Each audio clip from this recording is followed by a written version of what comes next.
Howdy, howdy, ho. Hi, Satam Patak. Happy Friday. I am Sarah of Expat in Croatia, and this is 5 Question Friday. Every Friday at 5 o'clock Croatia time, I answer 5 questions from people who have sent them in on Facebook, Instagram, Twitter, LinkedIn, expatinCroatia.com, email, my consulting sessions, Cam's consulting sessions, and people who incorporate them into a knock-knock joke. I have 5 great questions for you. And I have to mention, this is our very last live episode of 5 Question Friday of 2023. So thank you so much for joining me on this special occasion. That does not mean that we will not have episodes next Friday and the Friday after. We will, but they will be best of compilations. So I still suggest checking those out. We've picked some really great questions for those episodes. They are compiled of compilations from this year. But in the meantime, I just have a couple of things that I want to share with you before we dive into the questions. This is going to be a shorter episode because tonight is the Christmas party for the foreign business owners of Split, Dalmatia. I'm part of the leadership of that organization, so I must be there. And the last few hours, I have been baking. I've baked a ton of ginger snap cookies, and I think I've cut up 1,000,000 pieces of chocolate cake. So it's all packed up and ready to go. And then as soon as this is over, I'm going to fly across town, pick up the president of the Udruga, and then fly back across town to the Daltonus where we are having our Christmas party. If you would like to come to our Christmas party tonight, you are more than welcome. It is not just open to members, it is also open to non-members.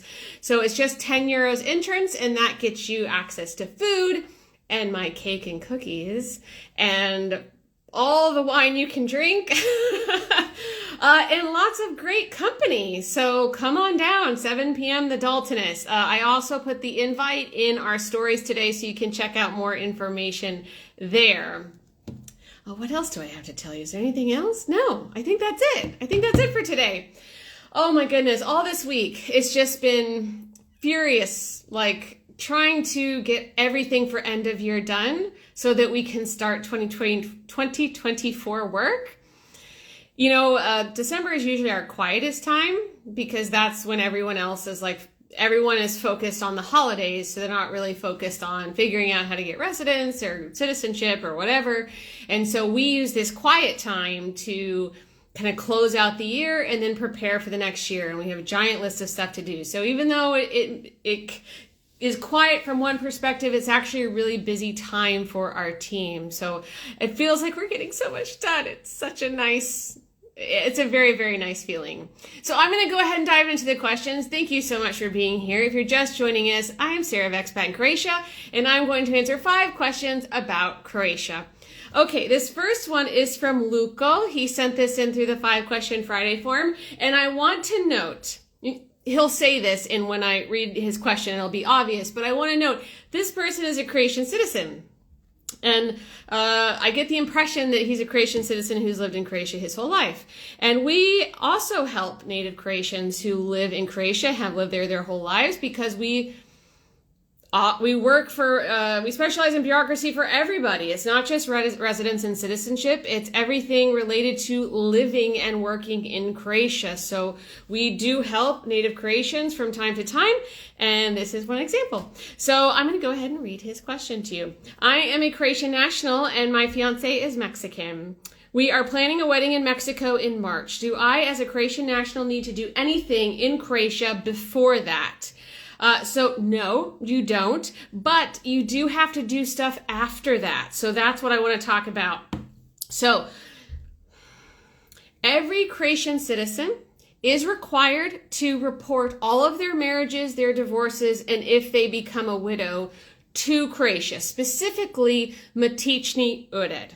Now, if you don't do it and Croatia does not know that you got married, divorced, or you have a widow, then there's not going to be any kind of major consequence. But if they find out and you haven't done these things, then they can hold up your osobna, they can hold up you getting a passport. There's a number of things that they can prevent you from doing until such time that you register these things. So when he comes back to Croatia, he will need to register his marriage with Matični ured. Now, we do have a guide on how to register marriages and divorces. If you would like that, send us a DM. Now, what he will need to do before he leaves Mexico, because he has to prepare this document for Croatia, is he will need to get an apostille put on it by Mexico. And then once he gets back to Croatia, he will not need to have it officially translated into Croatian, and then he can take it to Matični ured. If you do not know what an apostille is, whenever you want to use a foreign government document in Croatia, you need to have it legalized first. Apostille is a method of legalization. It's a specific convention that a bunch of countries are part of, and Mexico is one of those. So is Croatia. The United States is one. Canada is joining in January. Yay! But not all countries are. So if your country is not in the Apostille Convention, then that means you must have your documents fully legalized. If you would like to better understand what that means, we also have a guide on apostille versus full legalization that goes into that in more detail. We'll send it to you if you request it by DM. Now, also, if you want to check and see if your country is in the Apostille Convention, you can do that at apostille.org, apostille.org. And we will also send it to you if you send us a DM. So Mexico is, and what's great is once you find out from that website if your country is in the Apostille Convention, then it will also give you the information, instructions on how you get that done. No, that's incorrect. I think they also give the information for the United States, individual states. The reason I was having a bit of a brain fart about that for a minute is because the United States is rare, and then it has 2 levels of apostille. Oh, something's caught my throat, guys. Okay, all better. The United States has 2 levels of apostille, the state level and the federal level. So state documents would be birth, death, marriage certificates. Federal level would be your criminal background check. So those are apostilled in different places. So, one more thing I wanted to mention about this. Also, the importance of registering your marriage if you're a Croatian national, because it's not just about maybe they can hold up your passport or your osobna iskaznica. It also is if you don't have your marriage registered, then your new spouse cannot get access to any benefits here in Croatia. Like, for example, applying for residence based on family reunification. You have to have that marriage registered first. So it's a very, very important step. Okay. Yes, I think I covered that one. So thank you so much, Luco, for the question. I think I saw a comment on here. Let me see if I missed it. Can you explain the difference between permanent residence and citizenship for expats, please? I would love to explain the difference between those things. Okay, so first, I can't explain this without explaining first the difference, how permanent residence is defined. Because for a long time, they just called it permanent residence. However, then they split it into 2 categories. One is long-term residence and one is permanent residence. Permanent residence is for spouses of Croatian citizens. Long-term residence is for everybody else. Okay? And there's the difference between the 2 in terms of rights is like negligible. Okay? We do have a post on all of the rights associated with permanent and long-term residence. If you would like that, send us a DM.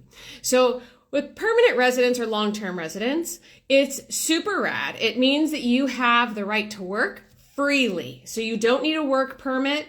You can just work for whoever you want, just like a Croatian citizen can. I have long-term residence, so I can work freely. I was able to open my company without having to hire 3 full-time Croatians and investing 40,000 euros into the company. So that's one really nice thing. You never have to apply for residence ever again. All you have to do is get a new ID. And every single time you change your address, they just push out the expiration date of your ID, which is also super cool. If you're a third country national, you get the ID for 5 years. If you're an EU national, you get the ID for 10 years. Another good benefit is you can get a home loan here. So pretty much all of the banks will not consider third country nationals for home loans unless they have long-term or permanent residence and a Croatian salary. There are maybe one or two banks that will consider you if you only have foreign income, but you still have to have that long-term residence. So that's also pretty cool. But you cannot vote with long-term residence. And they just made a change. Like, it used to be that only Croatian citizens could work for the state, but they just changed that rule this past year. So that doesn't even apply anymore. So really you can do most things. Sometimes there are some subsidies that only are valid for Croatian citizens, but doesn't happen too often. So really the biggest difference between that and citizenship is with citizenship, you can vote. You can vote fully and have those rights. One other difference. And I actually was going to talk about this today in relation to one of our other questions. So I'll go ahead and just address it now. The other difference is when you have residence, you get a residence permit. When you are a citizen, you get what's called an osobna iskaznica. That's a national ID card. Those two things are different. They are not interchangeable, okay? So a osobna iskaznica has a chip in it, and you can use that to travel throughout the European Union without your passport. And also, this is another difference. So they have this government portal called e-građani here, which means e-citizens. And there are multiple levels of security, and only Croatian citizens can access the highest level of security. What does that actually mean? That just means that there's more stuff that you can do over everybody else. So I would have to say that those are the primary differences between those two things. That's a super great question. Thank you so much for asking it. All right, I'm going to scroll on back down. All right. Next question. This comes from Natalie on our 5-Question Friday forum. I'm traveling to Croatia for 2 months next year. Is that enough time to apply for an osobna iskaznica and receive the physical card? Or is it possible to apply online and pick it up at the office when I get there? Am I dreaming? Well, about the applying online, yes, you are dreaming. So I just spoke about the osobna iskaznica in terms of what that is. So context clues tell me that Natalie is a Croatian citizen who lives abroad. And so she wants to see if she can get her national ID card while she is in Croatia on vacation. Yes, she can. So Croatian citizens can have an osobna iskaznica regardless of whether or not they live in Croatia. If they don't live in Croatia, then they're going to put your foreign address on that ID. So that's important to know. You can get it here on vacation, and it only takes 30 days to process, but they also have accelerated procedures where you can get it processed in 10 days or 3 days. You, of course, have to pay a higher fee. So, yeah, not that big of a deal. We do have a post on how to apply for an osobna iskaznica. If you would like that, send us a DM. Okay, next, this comes from RJ through the 5-Question Friday forum. He says, enjoy your 5-Question Fridays. Oh, I'm so glad. I'm so glad you're here. I will be applying for citizenship with my wife, who is applying for citizenship by descent. Must we individually have all original documents for every passenger list, birth, death, marriage, divorce, etc.? Or can my wife have the originals with a copy and I can provide 2 copies of each of hers? The Croatian Ministry website is not clear. Shocker. Or is this one of those issues where it is up to the discretion of each consulate? We'll be applying in LA. Oh, I feel for you. I feel for you. Okay. So here's the thing. You need, whenever you are applying for citizenship by descent, and it's not just you, it's like your spouse, anyone over 18 has to have their own set of originals. So in this case, RJ needs to have an entire set of originals, and so does his wife. Kids apply with the parent. Minor children apply on the parent's application, so that's not necessary, but anyone over 18 is going to need to have their own individual copies. Now, last thing I want to address about this is he said, is this up to the discretion of each consulate? Okay, so the consulates make up their own rules. Now, that doesn't mean they can do that. Sometimes they do it just to be a pain. Sometimes they do it because they don't have the right information. I mean, there's a whole bunch of reasons why that could happen. So, especially the LA consulate, I've heard a number of cases recently where they have told people that the spouse cannot apply with the descendant at the same time. That is not true. The Ministry of the Interior has made it clear that that's not true. That doesn't mean they're not going to continue to say it. So if anything sounds funky, of course, check our guide, because our guide is accurate. We work very, very hard to make sure that all of our citizenship guides are accurate. And when I say accurate, I mean, it's not just that we copy stuff from the government website. We also have 16 law practices that we work with, and they request decisions to the ministry for clarification. So in terms of spouses applying at the same time, we have a decision from the ministry in our arsenal that proves that that is correct. So I would say not just check what the consulate is saying, also check what the Ministry of the Interior is saying on their website, and also check our guide. Definitely. So what can we send you? We have guides for every single basis for citizenship, including descent. We also have a guide on how to prepare your documents for Croatia. And if you would like a lawyer's help in preparing those applications, we can, of course, hook you up with a vetted English-speaking lawyer. Just send us a DM. More than happy to do that. Okay. This next question, oh my gosh, did I not write down who asked this question? Oh, it was an anonymous, that's why. It was anonymous. It came in on Instagram. So, do you know about Code 95 for truck drivers to work in Croatia? This is a brand new question. Yes, we do. We do because Daniela, our newest copywriter researcher, did a ton of research to find out the answer to this question. So, I'm going to share that with you right now. Professional drivers who are employed by Croatian companies must have initial qualifications and receive mandatory periodic training if they drive vehicles that require a category C1, C1E, C, or CE, D1, D1E, D, or DE driver's license.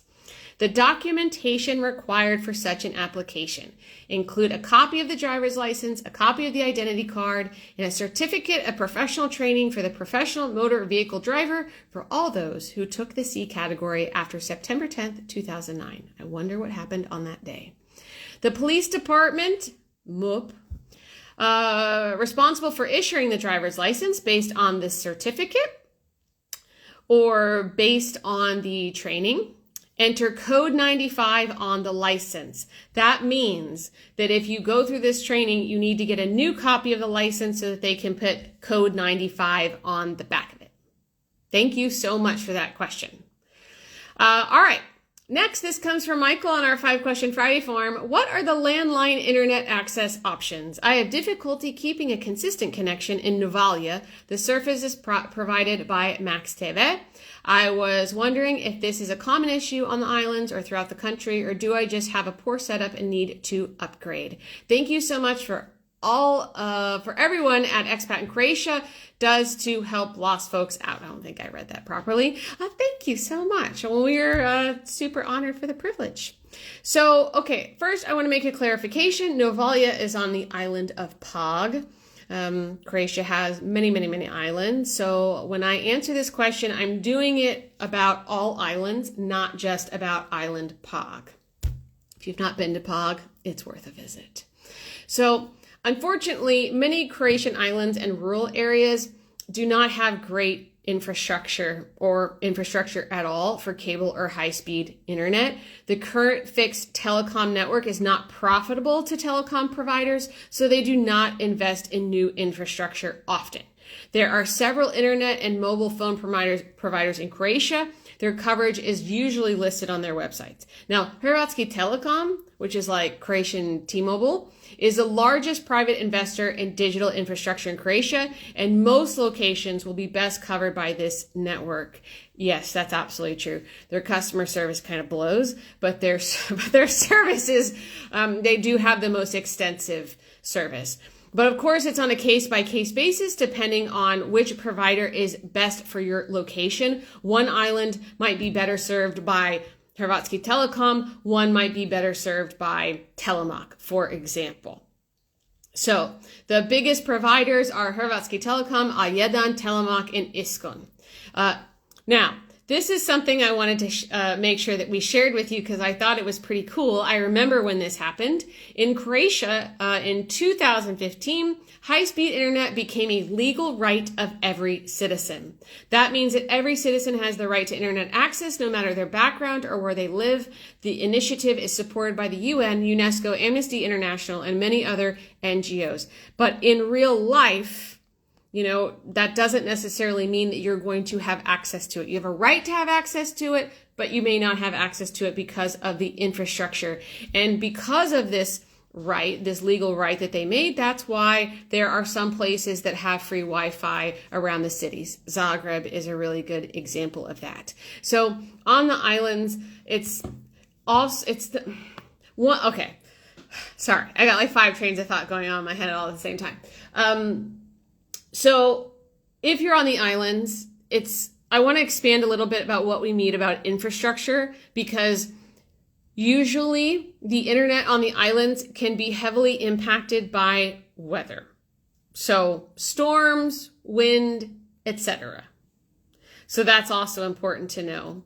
And in generally speaking, it can be a lot slower. I used to spend a lot of time on Brach for a couple of summers, and the internet was quite atrocious. But I didn't mind it because I was there trying not to work.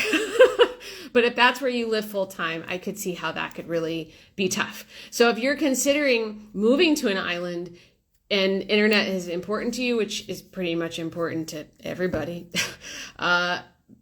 be aware of that, and wherever you're planning to live, maybe do some tests before you settle down somewhere, just to see what you have. Obviously, there's going to be better infrastructure in cities rather than out in the country, but still, even in the towns on islands, that's not a guarantee. Okay. Oh my God. I zipped through those really quick, but I guess that was the point today. Okay. Oh, and I want to thank Daniela on our team for doing the research for that question about the internet options for the islands. So yeah, guys, that's it. Whew, I motored through that like the flash. Okay. So Marilla, hi. Oh, so glad you're here. Just in time for me to say, hey, I'm leaving now. But never fear, if you just joined and you are eager for replay, I will post that in our profile here shortly. So as a reminder, this is the last live episode of the year, but the next 2 Fridays after this, the 22nd and the 29th, we're going to be doing some compilations. We picked those questions out this week, and then Danny's going to chop them up into a nice little package so that you can check that out. And the reason that we're doing that is because, doing 5 Question Friday, I absolutely love doing it, obviously. But it's not just me. It's me, it's Danny, it's Daniela, Cam. I mean, there's a lot of people on our team that all come together to help support 5 Question Friday by doing research and promotion and all those things. And given that it's the end of the year and where our office is going to be closed for a period of time for the holidays, we want to make sure that everyone on the team gets a proper break. So that's why we're doing that. So hopefully you will forgive us. But I will be back for the first Friday in January 2024. And I'll be able to see you all again. So sorry, I just burped up chocolate cake. I was snacking a little bit, I won't lie. Okay, I have to rush now. I have to go pick up Jeff, the president of my Foreign Business Owners Association. He has all the food for our party tonight, and then we're gonna rush over to the Daltonus and have that party. So, like I said, if you're in Split and you're looking for something to do tonight, we have the Foreign Business Owners Association Christmas party. It starts at 7 at the Daltonus. It's 10 euros entrance for non-members, and that gets you 20 euros worth of stuff. Actually, probably more than that. But I will be there, and lots of other super cool people. So that's it. Thank you so much for being a 5 Question Friday fan this year. I so appreciate this time that I have with you. I love it so much. I'm going to miss you the next couple of weeks. And I wish all of you fantastic holidays, a wonderful new year, and I'll see you in 2024. Bye. Vidimo se, ciao.